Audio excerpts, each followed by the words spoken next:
al inicio de que empiezan a tener uso de razón, no nos cae el 20 de qué se trata. Porque si naces y creces en un pueblo de negros, no hay diferencia. La diferencia la empiezas a notar cuando sales. O sea, cuando ves que te empiezan a mirar diferente y dices, ¿y ahora por qué?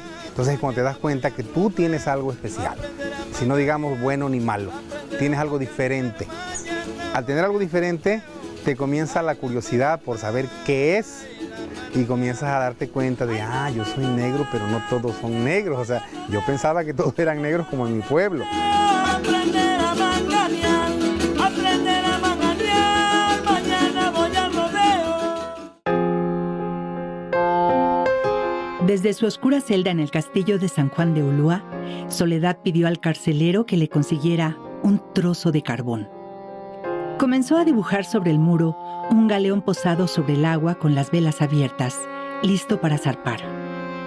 Detrás del dibujo del barco, trazó la línea horizontal del mar y algunas nubes que parecían desplazarse con el viento. Era la víspera del día fijado para su ejecución, pues el Tribunal del Santo Oficio la había condenado a muerte, acusada de brujería y de tener pactos con el diablo. ¿Qué creéis que le falta?, preguntó la mulata con serenidad. Parece tan real que solo le falta navegar, respondió el carcelero. Entonces, ella se aproximó al dibujo y dio un salto hacia la cubierta del barco, que comenzó a moverse hacia el horizonte mientras el trazo se diluía hasta desaparecer. Al día siguiente, hallaron al pobre carcelero con la mirada perdida en el muro de piedra, jurando que por ahí había escapado Soledad, de quien no se volvió a saber nada desde entonces.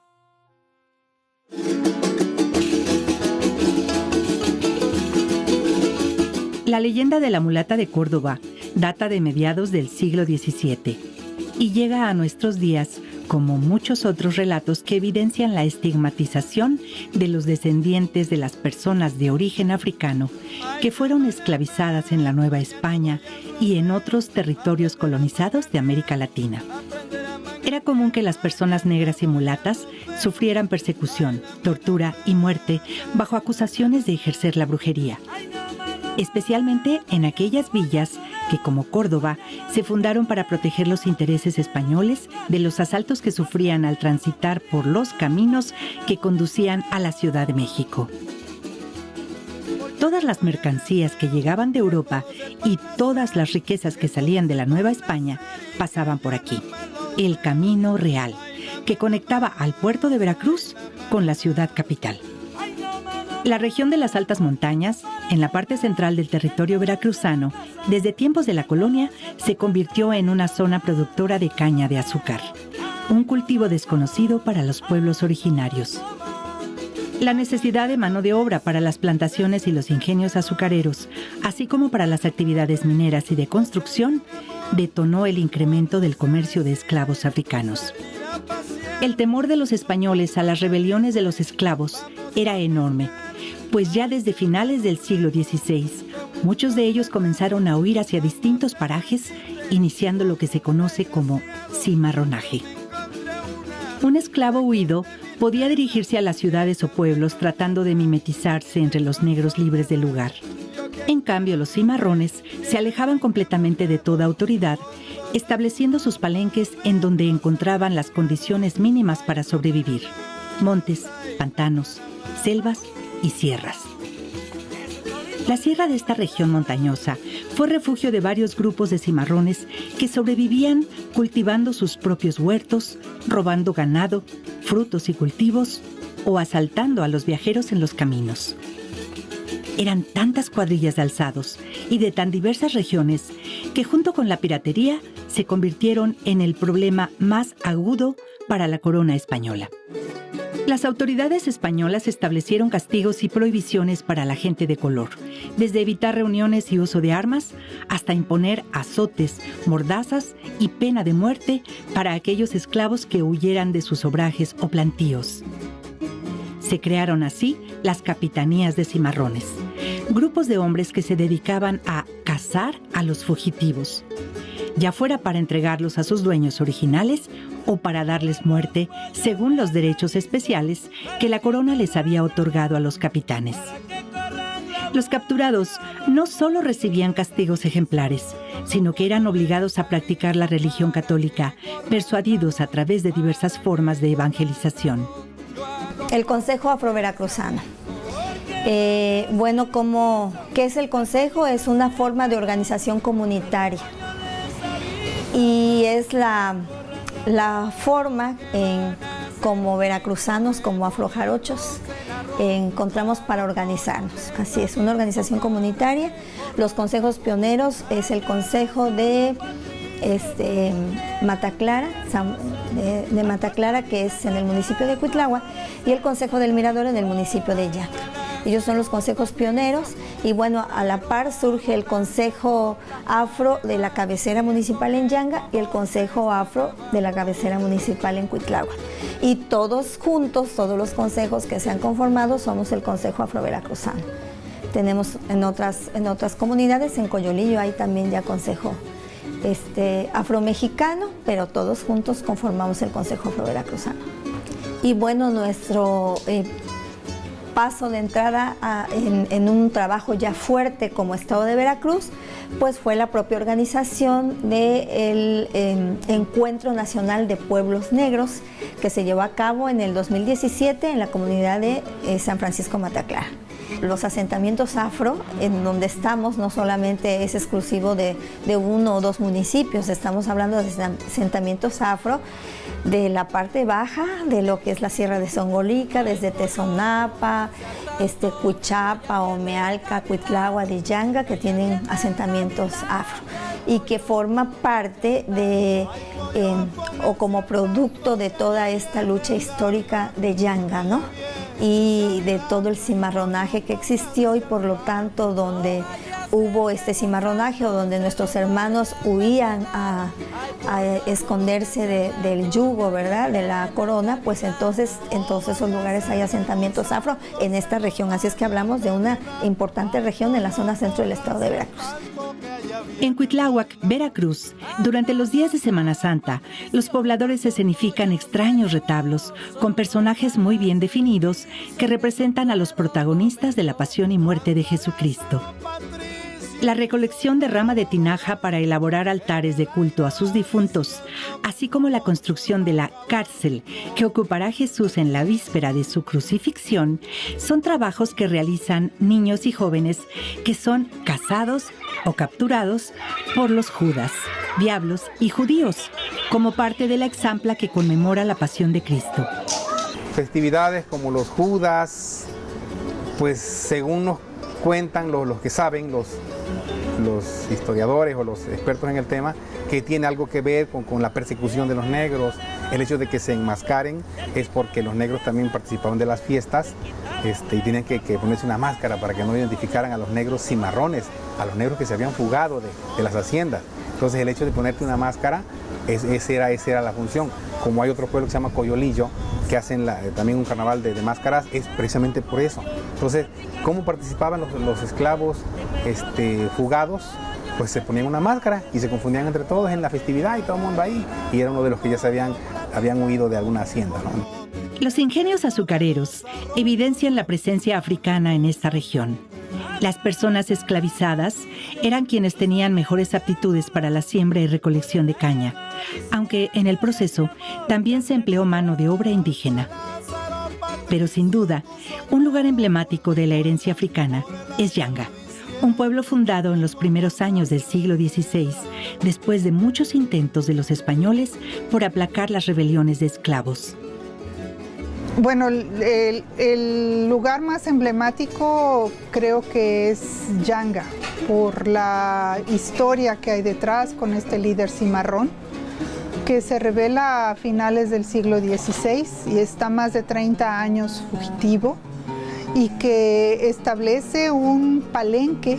Un palenque es un sitio, un asentamiento de esclavos fugitivos llamados cimarrones, y que establece este palenque en las montañas de Songolica con varios asentamientos itinerantes, y que eso permite que no los atrapen, nunca los llegan a doblegar, Y finalmente en 1608 le escriben al rey, hay un secuestro de un funcionario militar español y él es el emisario para llevar las noticias al rey y decirle que quieren un pueblo de negros libres, y que se concreta en 1630. En diversas crónicas de la época se menciona que los cimarrones recurrían a los asaltos y al robo para sobrevivir. Sin embargo, al interior de sus rancherías, al parecer mantenían una organización armónica. En uno de sus relatos, el misionero jesuita Andrés Pérez de Rivas escribe que al pie del árbol estaba la casa de Yanga, en la cual se hacían las consultas de paz y guerra.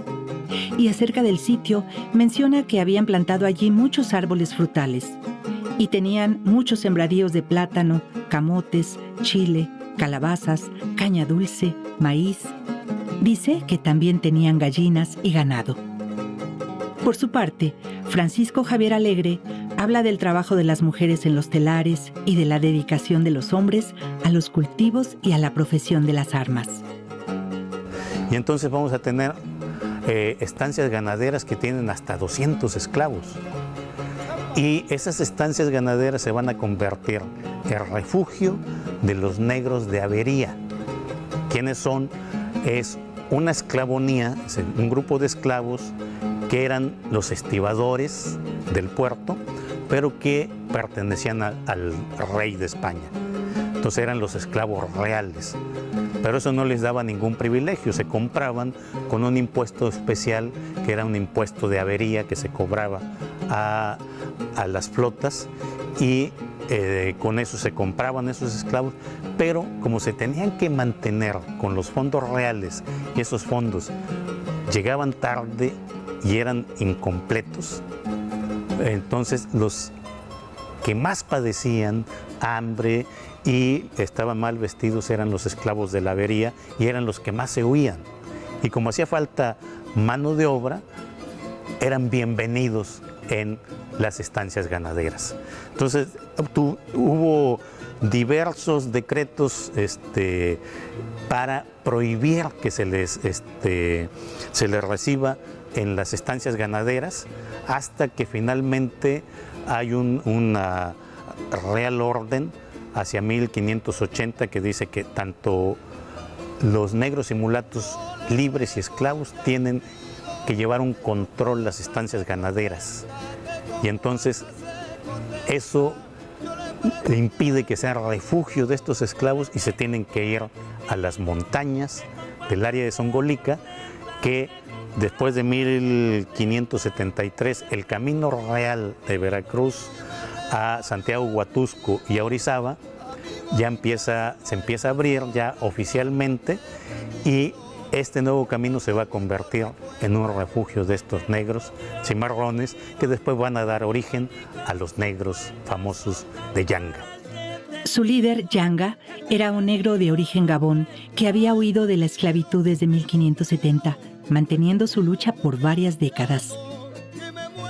A Yanga se fueron uniendo otros cimarrones provenientes de distintas estancias, haciendas, obrajes, plantaciones. Y los españoles, tratando de someterlos, quemaron varias veces sus viviendas, destruyeron sus cultivos, asesinaron a muchos de ellos, pero sin éxito, porque resurgían y cada vez se incorporaban más. Por ello, se recurrió a una estrategia de negociación que significara menos conflicto y que pudiera garantizar la pacificación sin llegar a costosas guerras y enfrentamientos. La historia relata que se les concedió tierra para fundar su pueblo, a cambio de cumplir con algunas obligaciones como ciudadanos. Hay diferentes datos sobre la fecha de su fundación. Lo que sí sabemos es que inicialmente se llamó San Lorenzo Cerralbo, referido también como San Lorenzo de los Negros, actualmente municipio de Yanga, Veracruz. El pueblo obtuvo el nombre de Yanga hasta el año de 1932, y el territorio que actualmente ocupa no es el mismo que originalmente les fue concedido a los negros del antiguo San Lorenzo. La tradición oral señala que fue un pueblo itinerante, reconociendo el año de 1631 como fecha de fundación, pero los archivos históricos registran una petición de cambio de asentamiento en 1654, y por esa época se instaló en el lugar en que hoy se ubica bajo la categoría de República de Indios, al no existir reconocimiento legal hacia la población afrodescendiente como personas libres. En el proceso, muchos de los fundadores habían salido del caserío hacia otros lugares, mientras otros iban llegando a formar parte del pueblo. Las famosas capitulaciones que se conocen de 1608 responden a estos primeros acercamientos, pero esas no son las que se firmaron, porque en 1609, marzo de 1609, muere Benavides y los cimarrones de Yanga rompen las negociaciones y vuelven a atacar las estancias ganaderas. Entonces, eso de que Yanga se funda en 1609, como afirma el fraile Francisco Javier Alegre, pues no es así. Es una mentira que se ha venido repitiendo una y otra vez, pero históricamente no está sustentada. Es posible que para entonces el legendario Yanga ya hubiera fallecido, o si vivía, ya era muy anciano. No se tienen datos exactos de su muerte, aunque se sabe que sus descendientes continuaron como líderes. Que todos los documentos de la época lo mencionan como Ñanga, no como Yanga. Yanga solamente lo menciona Francisco Javier Alegre, pero los documentos del Archivo General de la Nación del siglo XVIII lo mencionan como Yanga y los primeros documentos lo mencionan como Ñanga. Córdoba se funda en abril 1610. En octubre de 1618, estas milicias que ellos forman atacan el principal campamento que estaba en las montañas de Río Blanco. Y dicen ellos que ahí estaba, dentro de los presos, se llevaron al principal cabecilla que tenía más de 50 años que andaba en la montaña. Y que no importaba que fuera un bandido famoso, que la ley se tenía que aplicar y ejecutársele sin juicio previo. ¿Quién era este cabecilla famoso? Pues solamente podemos inferir que era Yanga o Ñanga, como se le mencionaba. Entonces, se le llevan una cuerda de 32 cimarrones presos a la Ciudad de México. Se le debió ejecutar, no tenemos más datos, pero el cimarronaje sigue posteriormente.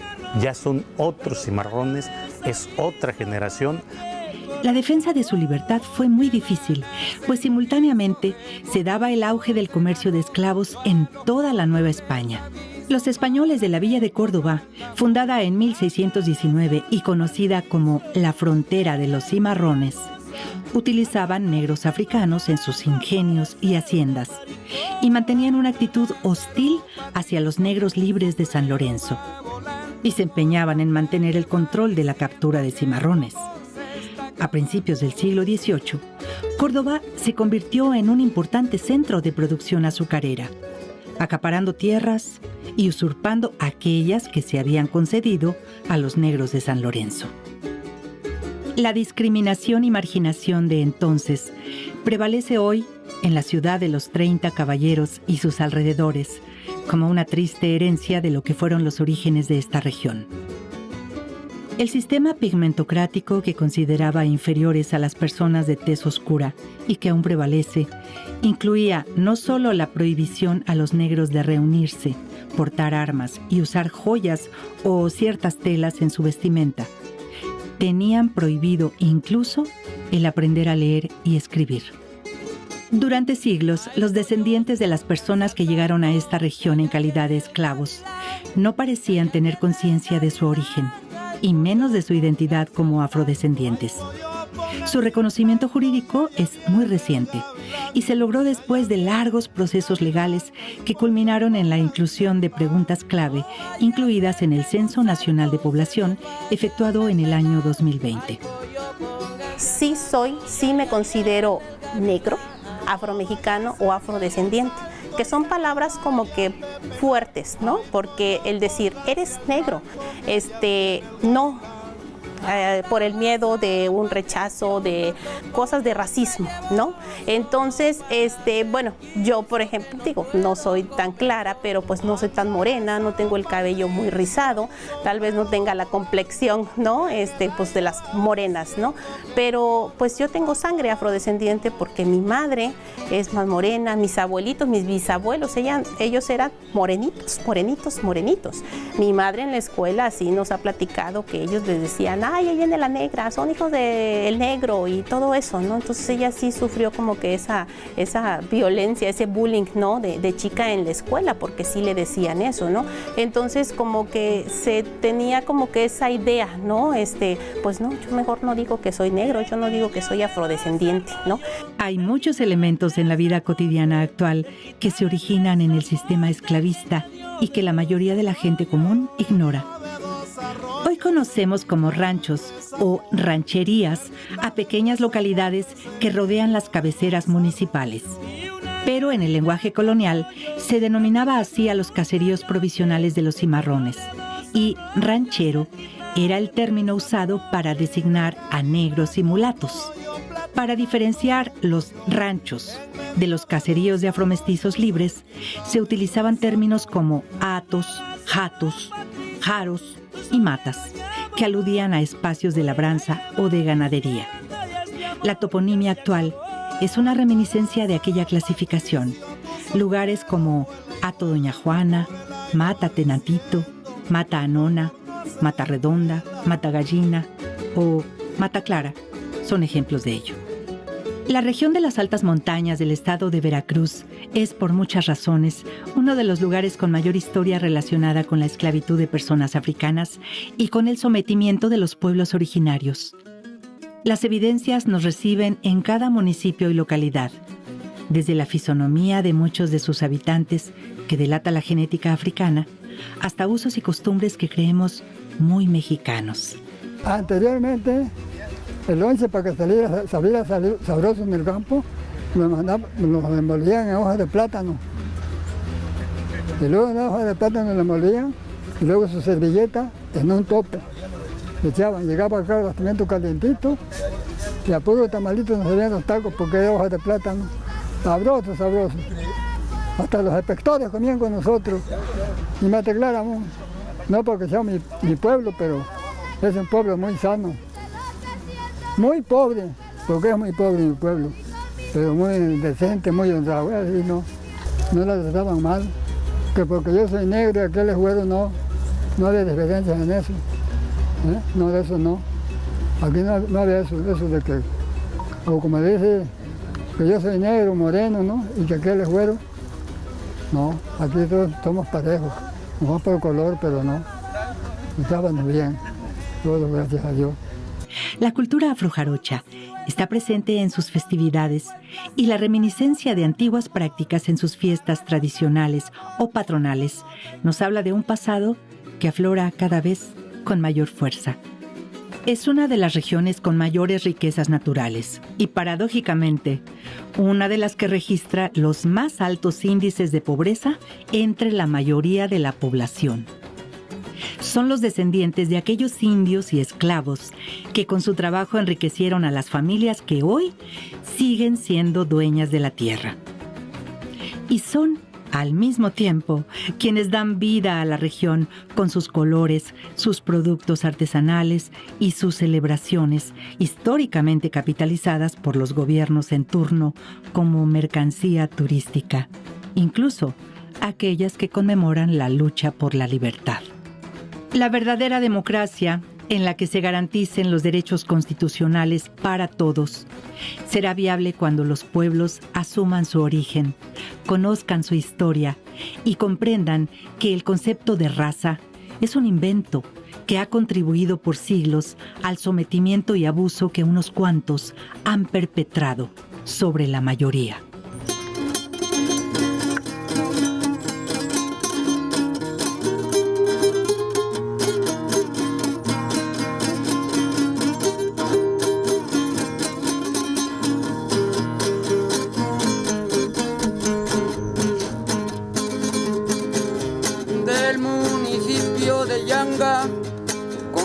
hacia el mirador.